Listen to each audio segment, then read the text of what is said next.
Well, hello and welcome to the 2009 Quill Awards. I know it's 2010, but of course we're honouring the 2009 winners.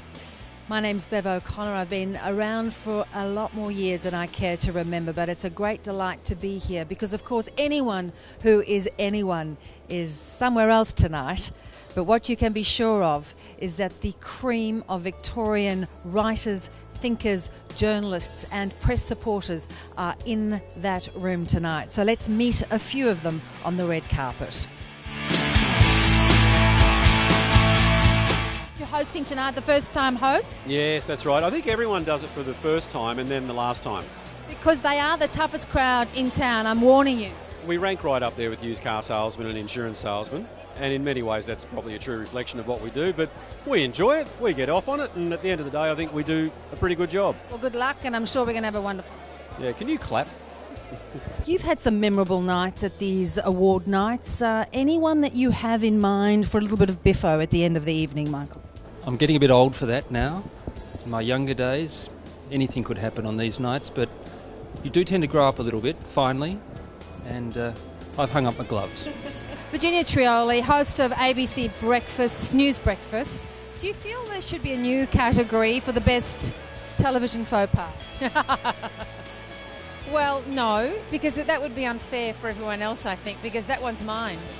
Are you coming to the rug function? Yeah, I was about to go to the basketball, which could have been a good night. Cam Stewart, you've won 5 quills already. How many do you think is getting a bit greedy? It's too greedy. It's too greedy. I'll go Tats Lotto now. I've used up all my luck in life. Have you won a number of quills before? One. Oh, do you think, are you a bit bitter? No, not at all. I'm relaxed about that. How many have you won? More than me?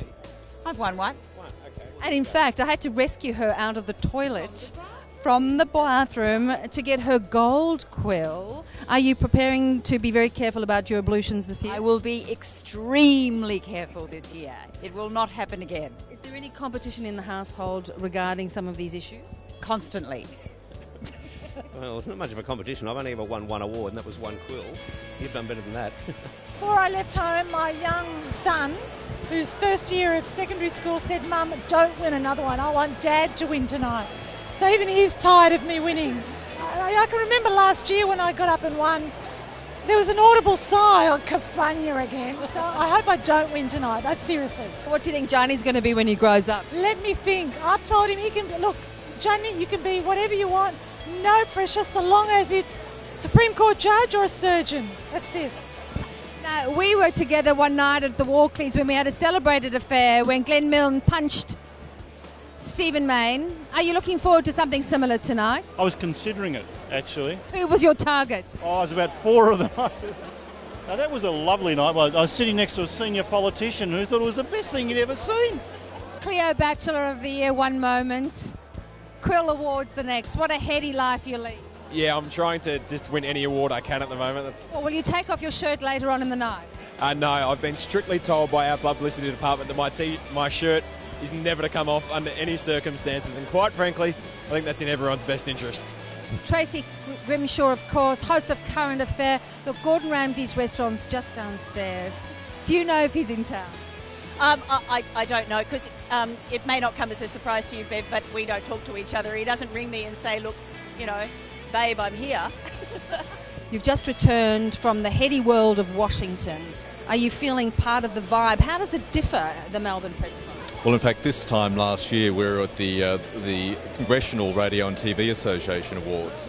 So you can probably multiply the number of people by about 20, and we, the political types and like, but really nothing compares with the Melbourne media establishment and the Quills. It's great every year to see people from other papers and TV stations that, we of course we all know each other, but we don't see each other much. So I guess it's kind of like the Logies, which we cover, which I used to cover, and so it's great in that respect. This is terrific to actually get this sort of gathering of people, not just the awards, but look, they're all networking, they're all in each other's ears, they're all sober enough to talk at the moment, but it is really good for journalism, which has got its dangers and problems and threats. It is really good for journalism to get this sort of sense of community, I suppose.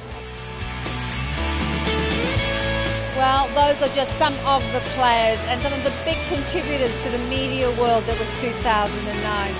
Check out the winners and the grinners, the speeches, and everything that is part of Quill's 2009 on the website.